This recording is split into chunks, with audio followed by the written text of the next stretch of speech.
Pred kamero danes niso želeli, a mnogi nekdanji zaposleni si bodo vsaj malce oddahnili. Več kot polovica jih namreč še ni našla nove zaposlitve.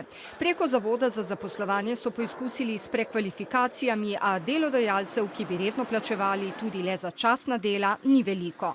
Pričakujemo, da bodo zadnji del terjatev, da bo izplačano v začetku oktobra, ker so že postopki na sodišču stekli in čakamo še v bistvu sklep sodišča. Denar za poplačilo delavcev bo upraviteljica črpala od prodaje stanovanjskega naselja Situla v Ljubljani in premičnega premoženja, ki gre dobro v prodajo.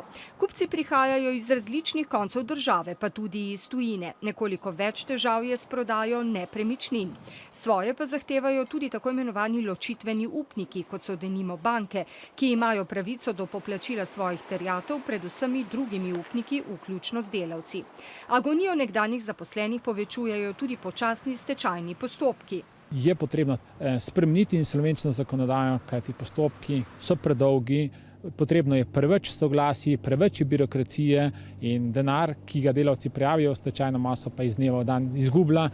Vpleteni opozarjajo, da bi se zakonodajalec moral izreči tudi glede nekdanjih vodstvenih kadrov. Ti so namreč prav tako na seznamu prednostnih upnikov. Glavni direktor Kraškega zidarja Rado Šlipan je denimo bo z zadnjim poplačilom bogatejši za 114 000 evrov. Ali bi moral kakorkoli odgovarjati za svoje delo?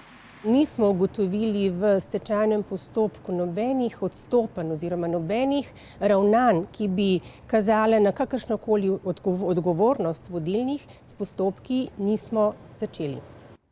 Pred Kraškim zidarjem so zdaj še vsaj 3 dražbe, 2 že konec oktobra. Iz tega naslova ne bi pridobili vsaj 500 000 evrov, zatem bi sledila plačila navadnih terjatev, torej podizvajalcem in nekdanjim zaposlenim. Iz naslova vseh terjatev starejših od 3 mesecev od oklica stečajnega postopka.